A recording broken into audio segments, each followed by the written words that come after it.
you got to see when our lights was cut off, the journey, the process. And that's one thing that I learned to fall in love with is the process, because I know me, when I build something and I get it there, I'm going to even want to sell it because I'm going to see the next mountain. Mic check. I'm good. Mic check. Mic check.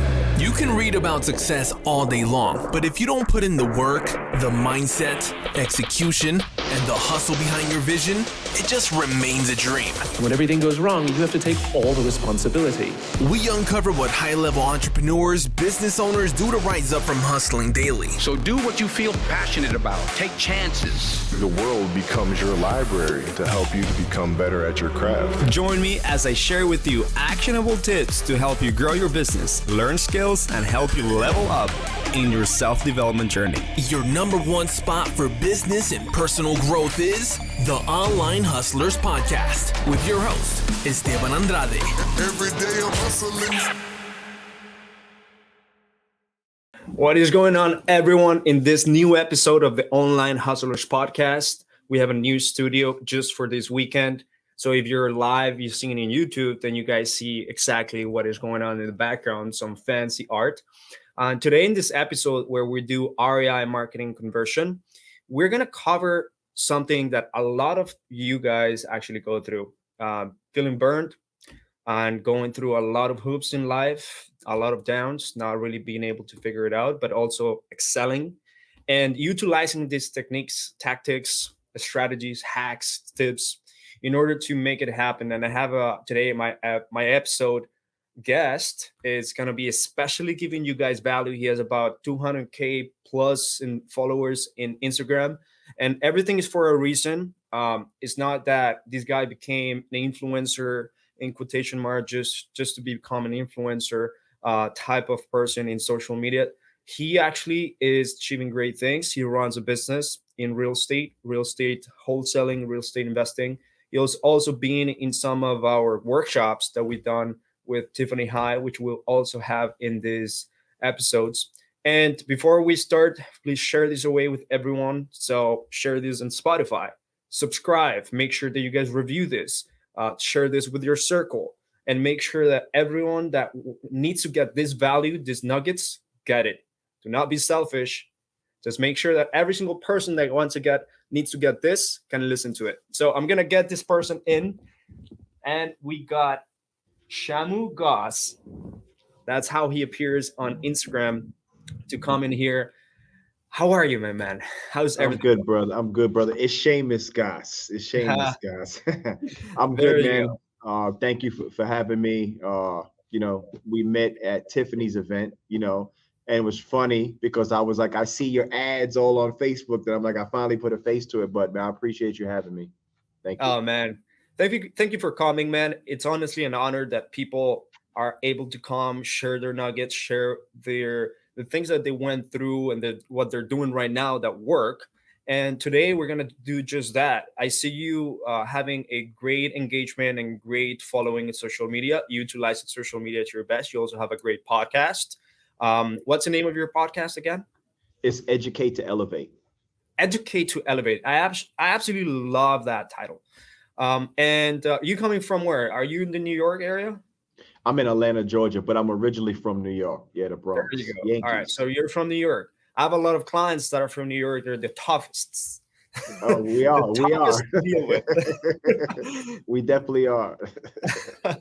Atlanta, Georgia. Is that where you do real estate? Yeah, we're in Atlanta, Georgia right now. That's the only market we're in right now. Awesome, man. So I've learned a lot of things from you just by asking some questions to you, but I also want to learn way more today. And for everyone to get you where you guys are doing consistent deals per month, I believe that you're in the 50 to 100K mark per month in revenue, at least in the flips business. And you also have this brand that you're growing that is also giving you income, and you also have this new assets that being able to give you the relationships that you have. I've seen you being with different like big people out there in social media. I've seen your pictures with Grant Cardone, Carlos Reyes. I've seen pictures and you share this. But I really would love to understand where you're coming from, man. Like, what is it that got you right here? Because not everything was a butterfly and rainbows. High amount of followers, good Spotify, good podcast, good amount of revenue coming in, and I'm pretty sure there's a lot more to go. But where were you like some time ago? Like, where are you coming from, man? So I started my journey on social media probably in 2018. That's when I kind of started taking Facebook and Instagram serious. I was like, okay, let me start to build a brand. So it's been about 4 years I have been able to grow my following and, like you said, to build that brand. But I definitely had to invest a lot into get into certain rooms to be around certain people, right? And I think that's probably one of the best investments that I made was into my own brand. Why do you think that for you it was important to get access or be surrounded by great people? Well, one, when you're in masterminds or you're in mentorships or groups like that, you have access to people that are in a position that you want to be in. And in most cases, they can cut the learning curve for you. And that's what I was looking for, was to get right to people that's doing $250,000, $500,000, $1 million months and just, pay them whatever it is I need to pay them to pick their brain so that I could speed up the process. My last business, I didn't have no mentors or nothing. I, ran a business for 16 years. It was just, I knew I had to buy low and sell high, right? It wasn't about mentors and everything. So I think it's extremely important to be around people that can. Which business did you come from? Like, what was the business? It was athletic apparel. So we did like basketball uniforms, football, baseball. We owned a factory in the Philippines. We used to import from China and stuff like that. But we ran that company. It was a 7-figure company. We ran that for about 16 years. Wow. You were able to do that. There's a lot of operations on doing that, man. A lot. A lot of moving parts in doing that type of business. I also tried private label with Amazon FBA. Is that kind of like private label where you create your brand and things like that? No, so actually, I actually manage Amazon stores as well because I've been selling on Amazon since 2013. The athletic apparel, we did have our own brand, and we used to produce basketball uniforms, football uniforms, baseball uniforms. Those were our main sources, our main products that we sold to schools, colleges, professional teams, and everything. But in that business, I was wearing the hats of 15 different people. We had 300 accounts. I handled all 300 of the accounts. I was in charge of the marketing, printing, taking the trips overseas, making sure the factory was on time. If I did that for another company, I would have been getting 15 paychecks a month because I was literally doing everything. Yeah. So you were basically self-employed. Yeah, self-employed. I was self-employed, but to me, it was just that I tell people sometimes you could just have an expensive job. It was an expensive job. It was and a lot of people, I feel like a lot of people like get in business. They try to get in business, but they do not understand that it's not a business until you have a team and until you have systems. Yeah. And I'm pretty sure that you kind of had some help here and there, but when you tell me that a lot of different hats were being worn, that's your high paying and expensive job. A lot of hours. Yes. And during that time, go ahead. Including the time what? During that time, those 16 years, I didn't know what a KPI was. I didn't know what a SOP was. We didn't use a CRM. Like it was all right here. 16 years. It was all right here. I used to come in and tell my wife, hey, we got to collect 200,000 this week. She said, how do you know? I'm like, I just know what we got to collect this month. She was like, yeah, but I don't know that. It's not documented. It's not in the CRM. I remember when I first found QuickBooks, I thought it was heaven. I was like, oh, the holy grail to business. I didn't have to use an Excel sheet and renumber everything. So yeah, it was a crazy learning curve. Oh man, why do you think it took you so long to start delegating? To be honest, we closed that company down in 2016 because I couldn't delegate certain positions. It was just a high turnover rate. I would put people in a position, and next thing you know, 6 weeks later, 8 weeks later, I got to rehire them because a lot of the work was tedious. When it came to screen printing and stuff like that, it was tedious. Yeah. So, you couldn't keep somebody there that wanted to screen print for a decade. It was like 3 months, 6 months, I need to find a different job. So I didn't really understand a lot about delegating because one, I was a micromanager. And the only reason why I was a micromanager is because when I come in and I give you your job description, I'm going to give you time to learn it. But if we're 3 months in and you're still making the same mistakes, then I'm going to watch every single move that you do. And my tolerance level back then was 0. I remember coming back from China in 2016 and I fired the entire company. I was so frustrated. I said, everybody, I called them in a room and I'm like, you're fired, you're fired, you're fired. I fired everybody. So firing your entire team, what do you think that you learned from there? Do you think you did good? Well, I knew that the people that I had in those positions was the wrong people for those seats. Yeah. They didn't want to see the company grow. You know, if I wasn't there, they didn't care about the work that was getting done. So I think I did a good job at firing them because I knew I had the wrong people in the seats. But then also too, it pushed me to the end of my ropes. And I was like, that's it. You know, we're going to close down and I'm going to go in a different direction. And, you know, a lot of my friends was like, man, you're crazy. You know, it's a 7-figure company. You're at a 50-60% profit margin. I was like, yeah, but I'm working 100-hour weeks and I haven't taken a vacation in 7 years. I'm like, I don't care how much money I'm making. And I just came in one day and I told my wife, I'm like, yeah, we're closing down. She was like, what? I was like, we're closing down, you know, so. Yeah. What made you go into wholesaling now? Like after that business, 16 years, man. It's crazy amount of time. Yeah, it is. It is. But the funniest thing, when I first moved from New York, when I first moved from the Bronx to Atlanta, I went to school for construction management, right? I did 6 months and then I realized I'm like, man, I don't want to swing no damn hammer. I could just pay people to do that. But I should have stayed in school to understand the process of how to build a home, right? Yeah. So that was my first shot at real estate 20 years ago, right? Then I got distracted with doing the uniforms. But during that process, I went to go try to take my real estate license, realized 4 days in, I'm like, man, this is like going back to college. This is more law than anything. One of my good friends is a realtor. I'll just let her do it. And I stopped. I was like, man, this ain't for me. Then when we closed the company down, I had some cash. We bought 5 acres. Me and my wife, we bought 5 acres. We said, listen, we're going to remodel this house. You know, we're going to subdivide the lots up and build 5 other homes.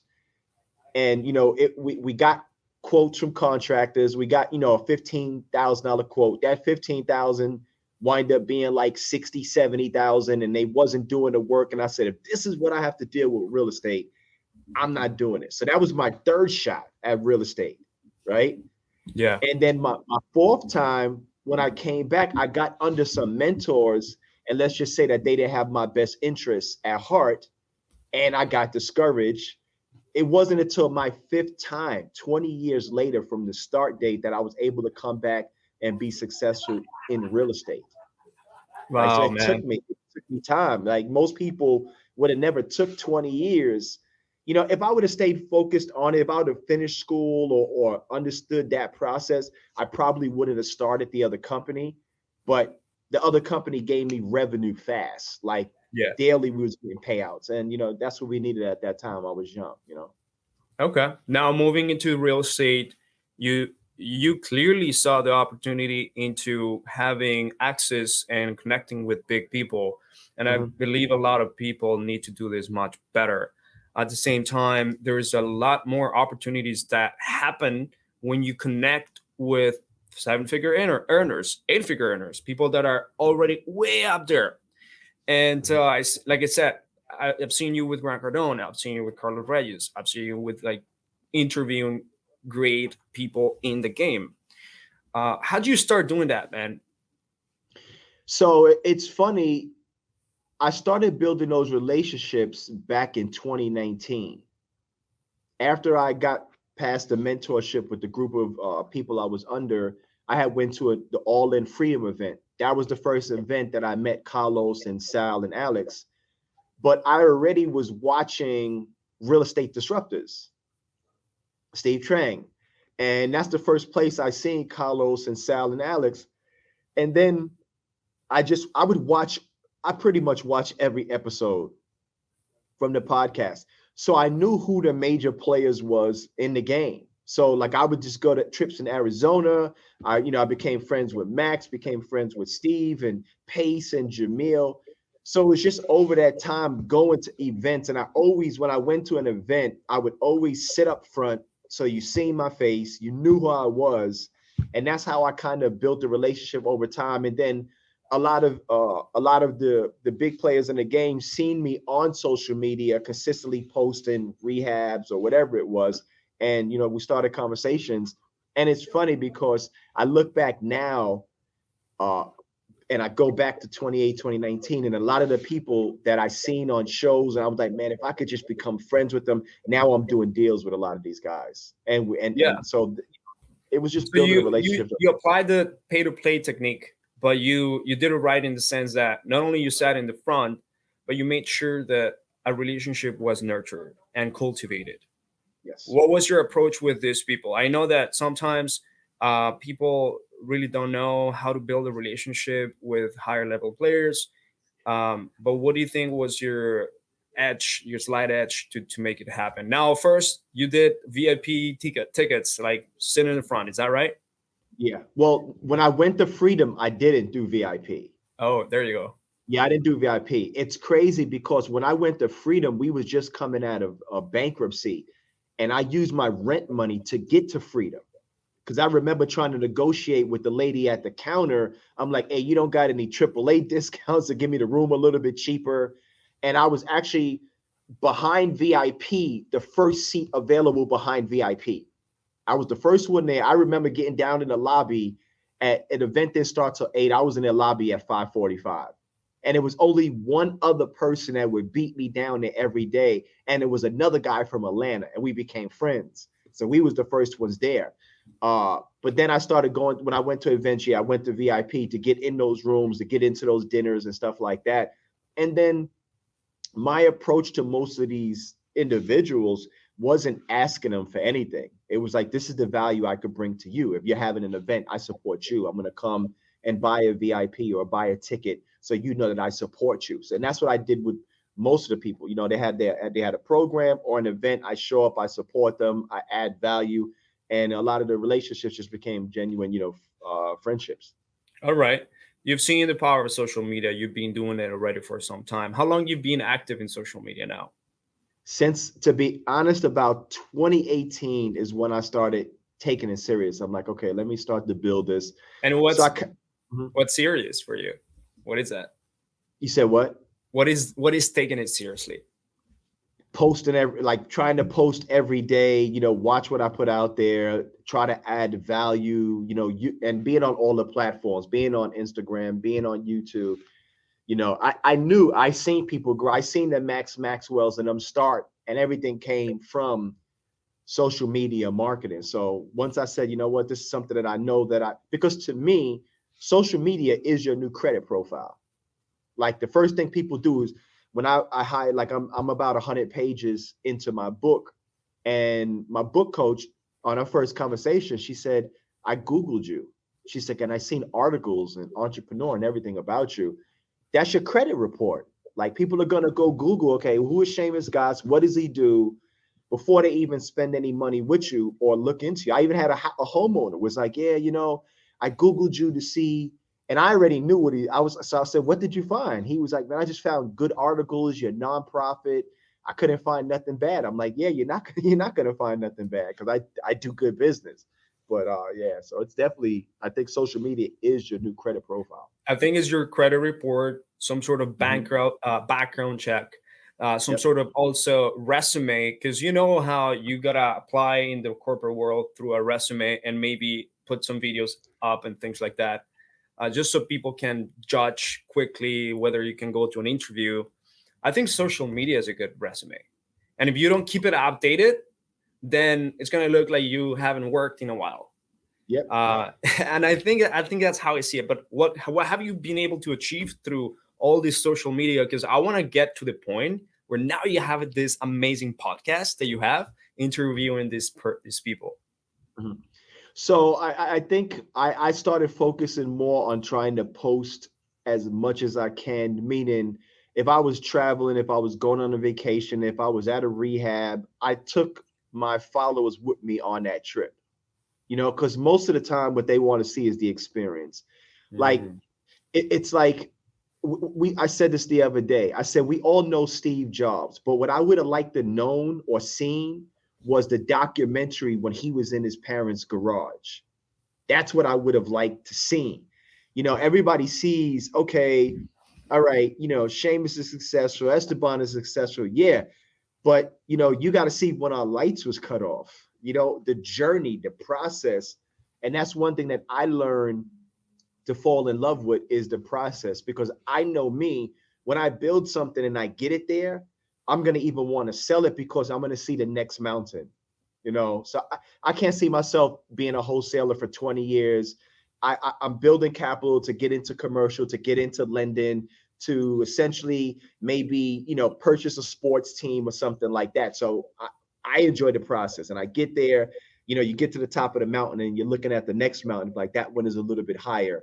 As entrepreneurs, you know how it goes. Like we're never satisfied. Never. Do you think that social media has been a pivotal way for you to make money, not only in the flipping side, but like just making money at all? Like, yes. Yeah, 100%. I mean, even before I pivoted to real estate after the uniforms, I was doing social media marketing and things like that. I would send somebody a DM, and the first thing they do is they'll look at my profile, they'll go Google me and come back and be like, hey, where do I send the money? Right. And like you said, it's the credit check.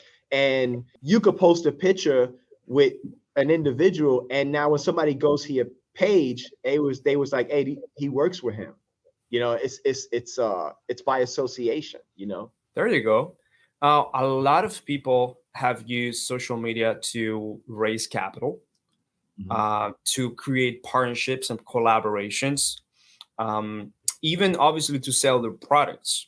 What do you use social media right now for? What are your biggest goals for social media, apart from, like, let's say, obviously posting your content and things like that? Or like, what do you think that your end goal is going to be in social media?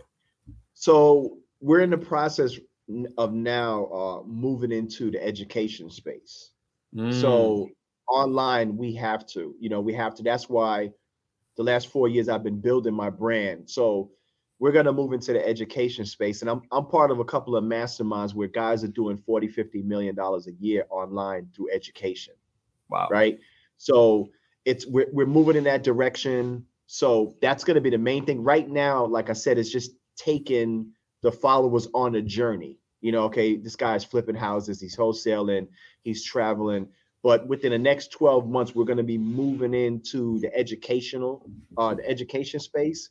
And when it comes to education and mentorship, to me, I take it personal.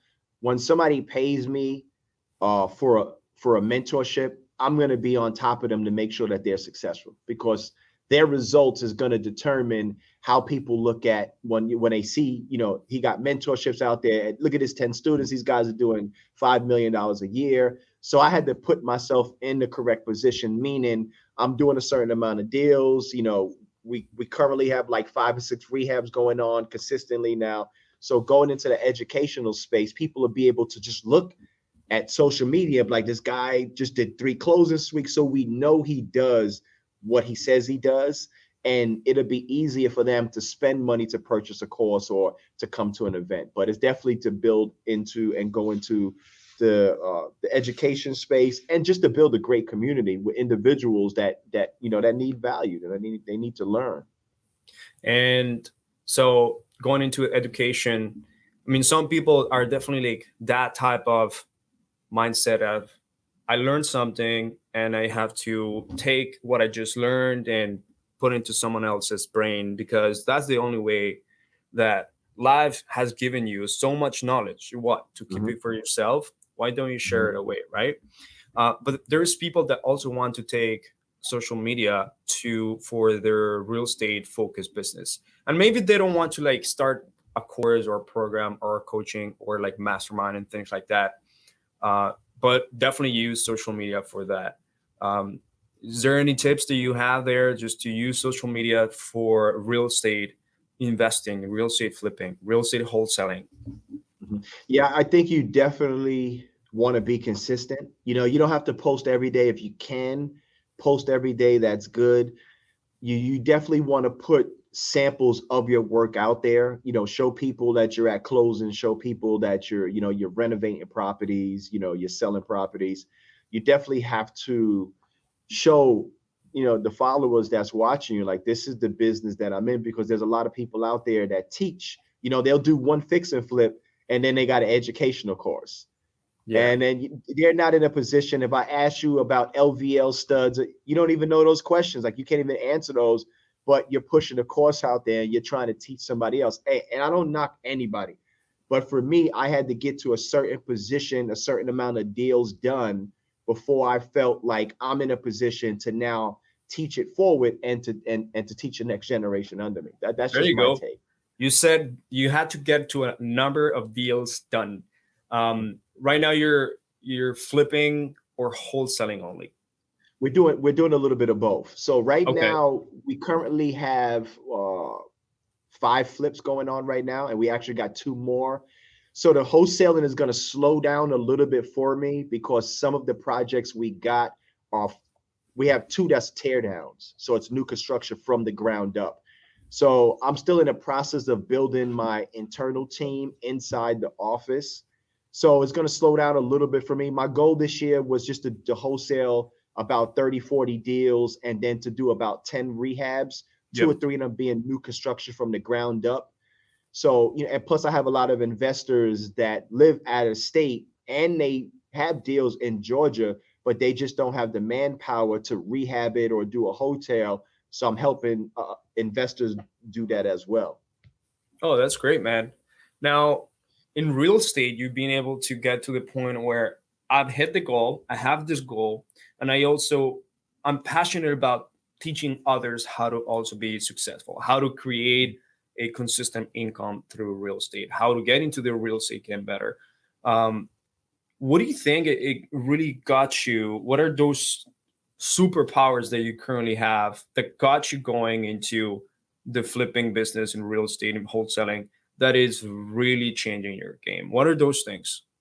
So I think the main thing was just being resilient. No matter what happens, no matter how many times I get punched in the face, I'm going to come back again. When it comes to wholesaling and any business in general, the key to success is consistency. If you continue to do whatever it is, if you're trying to wholesale and you need to get on the phone with homeowners or whatever it is, or you need to knock on doors, if you consistently do that, you're gonna find deals. So I think most people they have the wrong idea in mind. They think that I go knock on 10 doors and I'm gonna get a deal. They knock on 10 doors, they don't get a deal. They're like, oh, this ain't for me. I had a wholesaler that was like, yeah, I sent out like 50 pieces of mail and I didn't get a deal. I'm kind of discouraged. I'm like, well, try to send out 10,000 more. I'm like, because that's just the numbers of what it is. You have to send out 10,000 texts to get 1,000 responses for 100 people to say possibly to get in front of 10 to get 1 deal. That's just the numbers of what it is. And it's worth it, because let's just say that 1 deal was a 50K spread. Fine. You only got to do 1 of those a month. To be honest, you could do 1 of those a quarter and you're at, $200,000 a year, which in most cases, $100,000 a year is life-changing for people. Right. So it's definitely being consistent. Yeah. My superpower is just, if I would have ever went into boxing, I would have been the guy that you would have knocked down the 7th time. And on the 8th time, you would have been like, you know what? I'm just going to let him win, because he's going to keep standing up. That's just me. Like, I'm going to keep taking shots at it, because I don't believe if you invest in something and you don't make money, you fail. You either win or you learn. Right. And I'd rather make an investment and spend 50 grand or 100 grand and learn a skill set than to spend 100 grand and go to college and get a degree in something that I don't even want to do when I'm done in college. Nice, man. That's awesome. I mean, now a lot of people, they try to find many ways to market themselves, to really get customers in, clients. And I feel you found a really particular asset that you've been building, which is your podcast. What did you decide to do the podcast just to start? So when I decided to do the podcast, it was because I just love having conversations with people, right? Okay. And I know a lot of people. So it's funny because when I do an episode of my podcast, we barely talk about business. So if they're real estate, we talk a little bit about real estate, but I'm like, hey, tell me how you grew up. Tell me what your first job was, because there's a lot of people that are in the position of the starting point and they don't even know where to go. They just see, okay, this guy is doing, 100 deals a year. They don't see like, hey, I had to go through all of this. So I try to take people back to the beginning of like where you grew up, single family, talk about your past and everything. But the podcast, it's just, when I get on the podcast, I just talk. And I love to have conversations with people, right? My wife says, oh, you're the Oprah of podcasts, because, I have people get ready to cry on the podcast and stuff like that. But it was just a way for me to communicate, to talk. And I know that podcasting now is basically the new communication when it comes to individuals wanting to learn, so I it was a perfect time to get into it. Now, if we were to obviously tell everyone that is listening here, tactically, strategically, having a podcast will also help your business and has 100%. helped your business. What do you think you've been getting out of like having just a podcast? Well, one, like you said, when people go to my page and they see the people I interview, they automatically say, hey, these guys are friends, right? And it's true. Mostly everybody on my podcast I've known for years, but I think that's the main thing, is by association, because nobody's going to want to get on a podcast with somebody they don't like. If we do a podcast together, it's because I'm friends with you and I'm like, hey, this is a cool guy. So when they see us, it's by association. Now they're going to say, hey, Esteban and Shamus, they're good friends. They did the podcast and everything. So, a lot of my friends just happen to be in real estate, Yeah. Okay.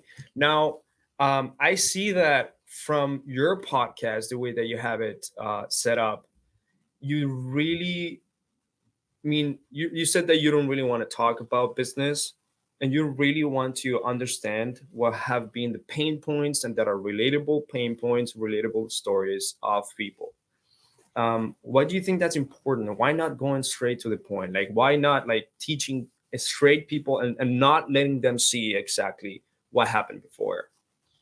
Because I think, when you look at successful people and you look at people that make, let's say they make $250,000 or $500,000 a year, right? You're considered basically in the 1%, right? So when individuals look at that, they look at the 1%, they look at us from the successful view, right? But the 99% of the world is nowhere near there. So I think it's more people that need to see the path and the journey than it is they need to see the end result of you being successful. Yeah. Right. So I like to just bring that out of people. So maybe something can resonate with you that I went through, like I was doing a podcast the other day and I was interviewing a friend of mine, and he started telling about his jobs as a kid. It was selling candy, cutting grass. Mine was the same thing. So I'm like, see, it's some type of relationship or relation along the way. So I think it's important because there's more of the 99% there than there is the 1%. That's my logical way of thinking. And I believe that the 99%, even though by statistics, can achieve to be 1%, because at some point the 1% were part of the 99%. Now, 100%. it doesn't mean that everyone will be able to do it, because naturally, you're not going to be an entrepreneur, like real good entrepreneur, or not naturally everyone will be. It's only a portion. Sad enough it is like that. However, if we can give them the tools, if we can give them the inspiration, we can give them the resources to think and believe that you can achieve that, and to take it and start doing what you need to do in order to achieve that. I think that we ultimately, even by 0.5% that we add to the population of now new wealth or new riches, new millionaires, we're changing the world. Yeah. Like at least we're changing this country, right? Or whoever listens, by adding at least 0.5% to that 1%. And I believe that education, the new education that you are presenting, is the way. Yeah, yeah, I agree. No, I agree. I agree. It's definitely, when it comes to new entrepreneurs, like I would tell them to reading, start off reading, because when we came out of foreclosure I'm 49 years old, from 17 to 44, I didn't pick up a book. I'm like, man, I'm a hustler. I know buy low, sell high. That's all I need to know. After I closed my company down, I'm like, well, you know what? Maybe it's something I don't know. And the first book I picked up was The 4 Hour Work Week. And it made so much sense. I sat there and like, you know what? The only things that I could take care of in a company, I can get it done in 4 hours. And then it went from one book to another book. So I would tell individuals to start reading books like Think and Grow Rich, Rich Dad, Poor Dad, Traction, Outwitting the Devil, because that was what changed my mindset and shifted everything for me. Absolutely love it, man. I think that I want to really have a second episode for people that are impactful on everyone. Um, we will schedule a second episode, but I really want to understand what is it that you want to educate people on once you started going into this education business. So the first thing that I kind of want to focus on with the community is is getting them to shift their mindset and educate them on building wealth, mainly in real estate, right?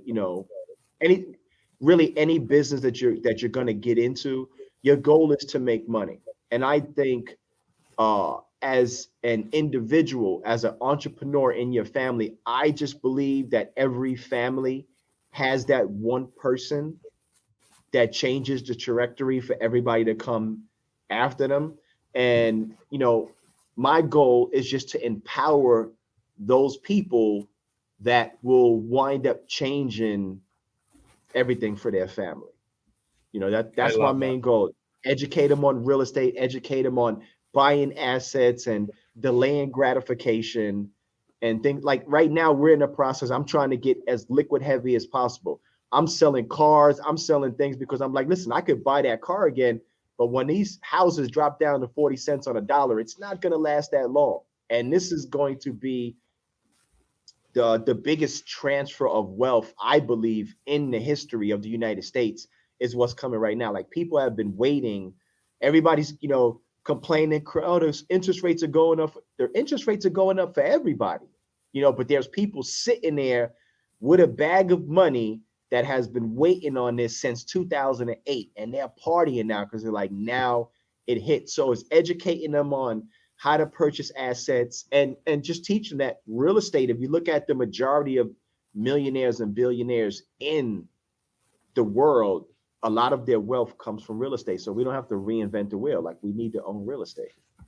I think that in order to break the broke to rich ratio, we have to be able to educate and have as many educators of the new education and beat universities that have been for so long old school and traditional, left with the education from the 1990s that are not teaching this. So the more educators we have, the more wealth we create around the United States or the world. And people like you, man, is what will make the difference. So I think that educating by podcast, educating by social media is doing a lot. And I think that now going into the education business for you is really going to help a lot of people, because the more people you help, the more money you also make. Yeah. Yes, sir. Love that, man. Hey, man, I really love having you in this podcast. If you know people that would love to listen to this, I think you can help me share this with your circle. Everyone that is listening here in this podcast, share it around with your circle, Facebook groups, Spotify, Apple Podcast, all the way in YouTube as well. If people really need to learn that there is opportunity out there, if you feel that without being selfish but being selfless, you can help others as well, family, friends, just share this away, and also follow my man on Instagram. Where can we find you, man? Shamus Goss, ShamusGoss on Instagram, on Facebook, on YouTube, on LinkedIn, on TikTok is my real name all across the board. I appreciate There you you having go. me. Somewhere else? Is there somewhere else? Instagram right now or somewhere else? Instagram. You could go to ShamusGoss.com, but if you type my name in on any platform, I'm gonna pop up there. Let's make it happen. Thank you so much for being in this episode, man. And we're going to say bye to everyone that is listening to this. All right. Thank you so much. Appreciate it, brother. All right. Take care, brother. Every day I'm hustling.